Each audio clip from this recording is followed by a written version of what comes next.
we talk about consent. What is consent? Consent is manifested by the meeting of the offer and acceptance upon the thing and the cause which are to constitute a contract. So when we say consent, it simply refers to agreement of the parties. Example, Juan says, I am going to sell my pen for 10 pesos. And then Maria answered, can I buy that pen for 5 pesos? Is there now an agreement of the parties? Or simply stated, is there now a consent given by the parties? If you notice, the statement of Juan is an offer to sell. Okay? To sell a specific thing in the amount of 10 pesos. What is the response of Maria? The response of Maria is in the nature of a counter offer because she said that I am going to buy that pen. Can I buy that pen for 5 pesos? Ang offer ni Juan is 10 pesos. Ang counter offer ni Maria is 5 pesos. Is there an agreement of the parties? No agreement of the parties. Ano man? Because the offer made by Juan is not met by the counter offer of Maria. So unsay mahitabo? There must be acceptance first of the counter offer made by Maria before there can be an agreement of the parties. Unsay kulang? Dapat dawaton sa ni Juan ang counter offer ni Maria. Kumingon si Juan, okay, you can buy this for 5 pesos. Now this time, there is now an agreement of the parties. What if mingon si Juan, I am selling this pen for 10 pesos. Ingon na si Maria, I will buy that pen for 10 pesos. Is there now consent? Based on that example, there is now a consent. Why? Because the offer has been accepted by Maria. Okay? As regard to the object and the price of the contract. Okay? So that is consent. So, simply stated, when we say consent, it is merely an agreement of the parties. Okay? Now, in object, what is an object? Okay? An object as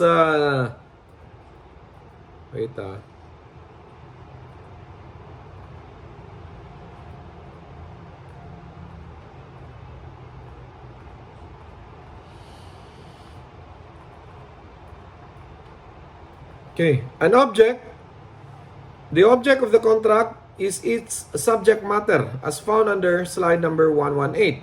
When we say object of the contract, what is the subject matter of the contract? Or the obligation that is created by a contract. That's the object of the contract. So the requisite for there to be a valid object of the contract, first is that the object must be within the commerce of man. What do you mean by within the commerce of man? It says here that the object or the subject matter of the contract must be capable of appropriation. Meaning, pwedeng panaghiyaan. If it is a thing. But pasabot, ang object na gigamit sa contract, pwedeng panaghiyaan sa isa katao.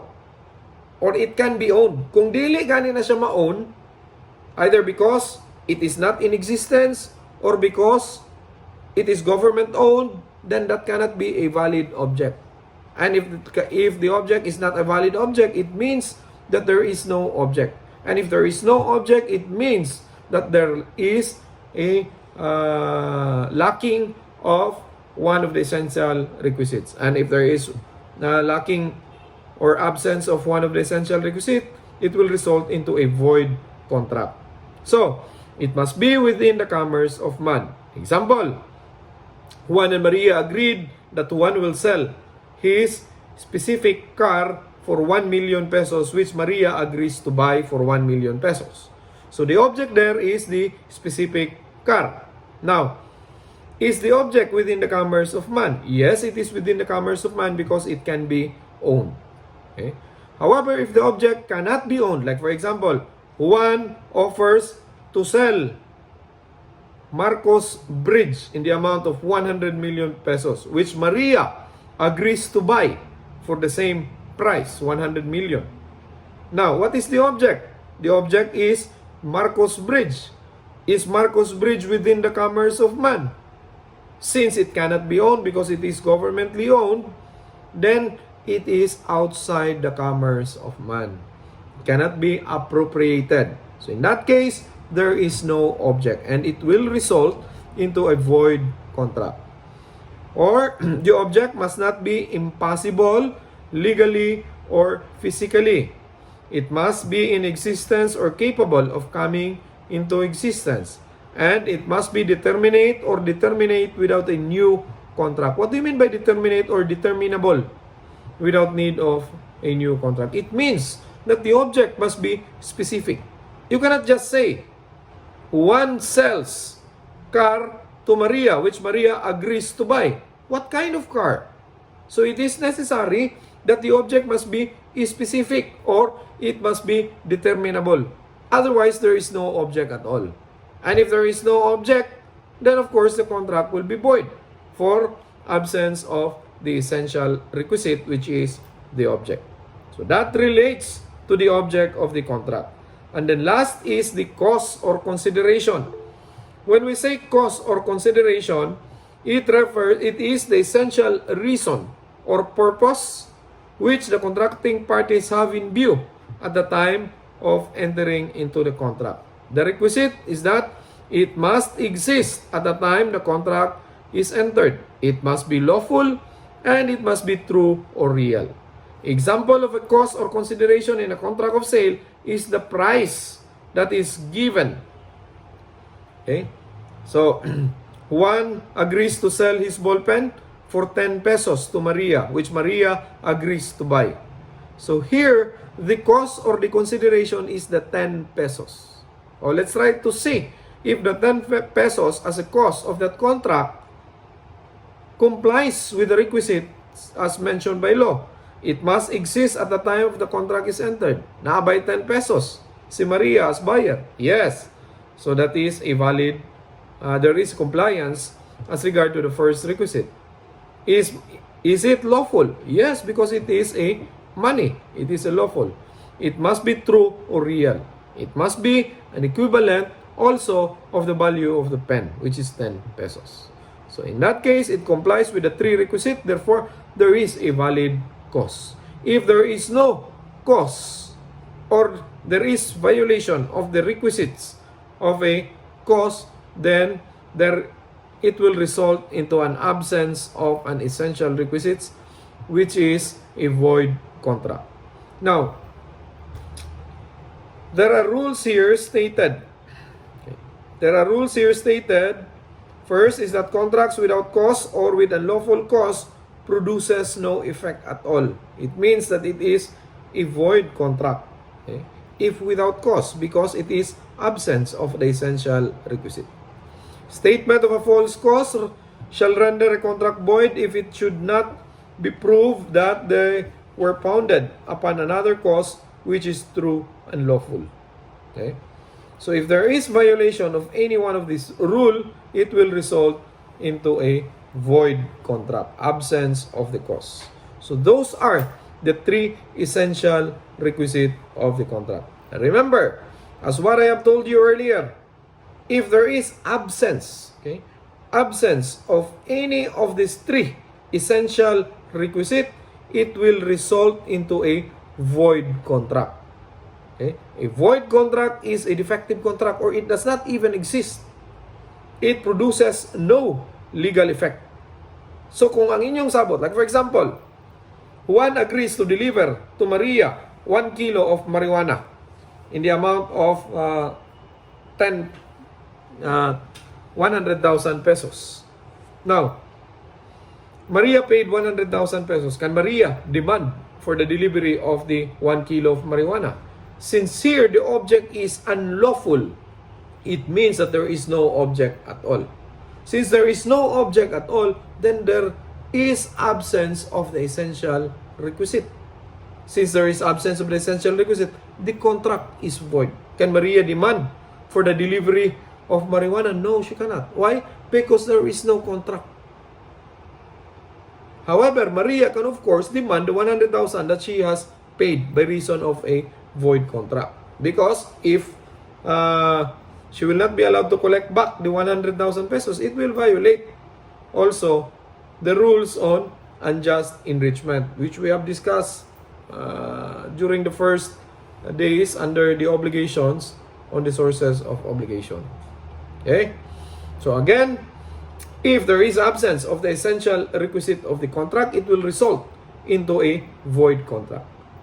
However, if there is merely defect, okay, defect lang ha, defektibo lang, dili absence.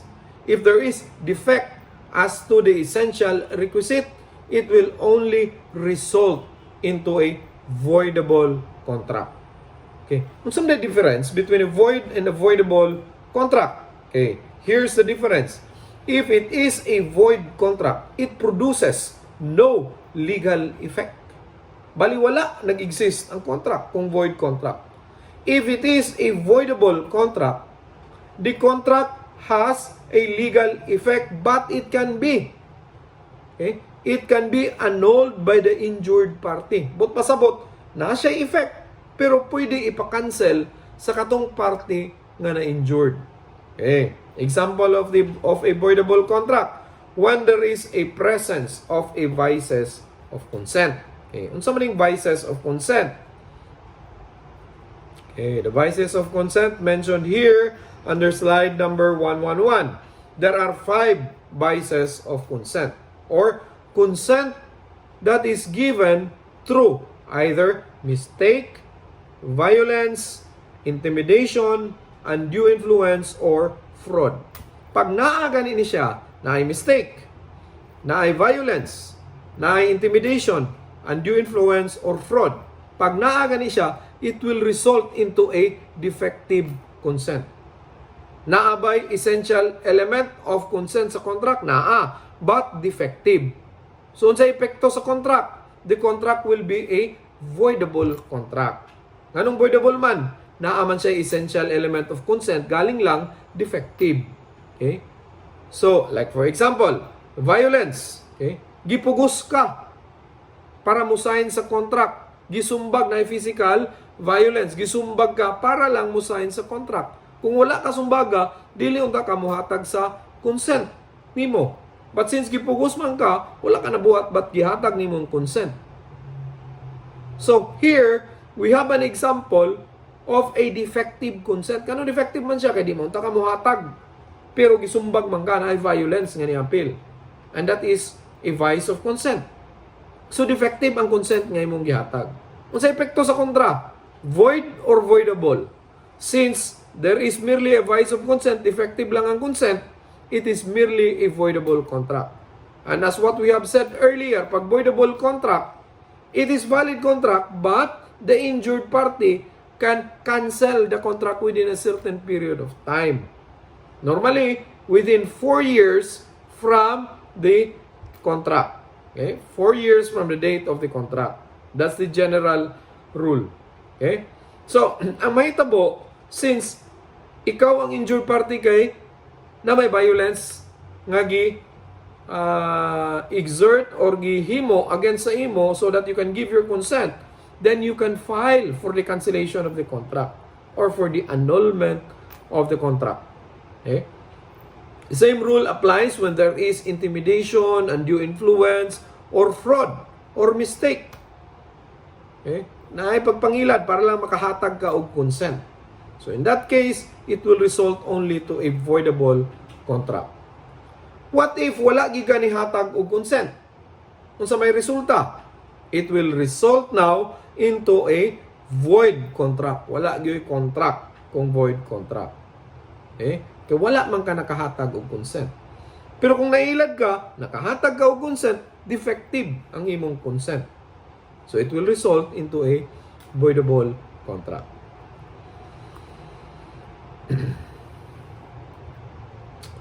So we have here some exercises. Let's try to identify. Of course, when there are 3 essential requisites and there is no defect in the contract or there is no defect in the consent, then it will result now to a valid contract. Kung walay mistake, walay violence, intimidation, fraud sa paghatag nimo consent, then it is a valid contract. And there exists the other essential requisite, it is a valid contract. Pero kung absence sa cause, object, or consideration, void contract. Defective, Defective essential requisite, voidable contract. So we have an exercises here found under slide number 120. Let's try to identify whether the contract is valid, void, or voidable. First, a contract of sale where one of the parties is a minor. Okay. Pag minor ang one of the party, meaning less than 18 years old, nabay consent mahatag sa minor. Makahatag ba consent ang minor? The law says yes, makahatag og consent. Only, ang yang consent nga mahatag is defective. Since defective man ang consent nga yang mahatag, then it will result into a what? Valid, void, or voidable contract? Voidable contract. Second, an unaccepted unilateral offer to sell a HP laptop with serial number 123 for an amount of 5,000 pesos. Well, what kind of contract will it result to? Valid, void, or voidable? Let's try to see. Is there an essential requisite of consent?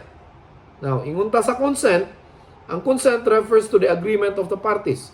Here, in number 2, it is an unaccepted unilateral offer. Wala gidawat ang offer. So, nabay agreement sa parties? Wala agreement sa parties because wala may gidawat na offer. So, in this case, it will result into a void contract or no contract at all. Third, mistake as to the color of the phone purchase. There is mistake as to the color of the phone purchase. Ang problema diri, ang mistake is not essential in order for the validity of the contract. Pero pag essential ang mistake, then it will result only into a voidable contract. Anong voidable naman? Because kung na mistake, mo-refer naman siya into a defective consent. Okay? So here in number 3, it may result into a voidable contract. Agreement to sell 2 kilos of marijuana. So is there an essential elements of the contract? Is there a consent? Yes, kaya na may agreement. Is there an object? Ang object is 2 kilos of marijuana. Here, if you notice, the object is illegal. Since the object is illegal, it means that there is no object at all. So, it will result now into a void contract. Void siya, absence of the object. Absence of essential element. Contract to buy the Cagayan de Oro City Hall entered into by private individuals. Can that be considered as a valid contract? Now, if you look at here, the object is the Cagayan de Oro City Hall. Is the object within the commerce of man? It is owned by the government. So it is outside the commerce of man. It cannot be subject to appropriation. It cannot be owned. So here, there is absence of the object. There being absence of the essential requisite object, then the contract is a void contract. Sale of future inheritance. Now, we're talking here of a future thing which has not yet in existence. Wala pa man na diha. So, wala'y object. So, it will result now into a void contract. Sale of a fake diamond ring where the seller misrepresented to the buyer as to the quality of diamond. Meaning ning agree ang buyer because nailad siya. So, there is fraud. What kind of contract will it result? Since there is fraud, it is a vice of consent. It is merely defective consent. So since defective naman ang essential element of consent, then it will result merely into a voidable contract. Sale of 50 kilos of sugar but only 49 kilos was actually delivered. Here, there is no defect as to the contract. Unsa ra day sayop? Ang sayop diri is kulang lang ang gi-deliver. So there is a valid contract but the other party must complete the delivery. Sale of an inexistent thing. Wala ka exist nga object. If wala ka exist nga object, is there an object? No, there is no object.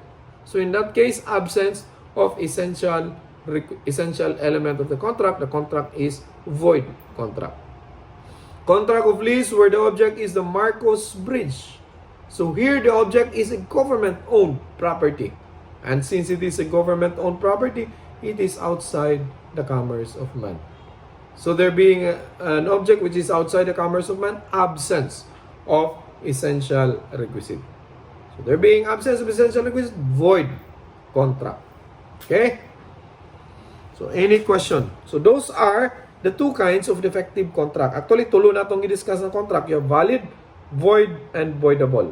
So, these are the only important kinds of defective contracts.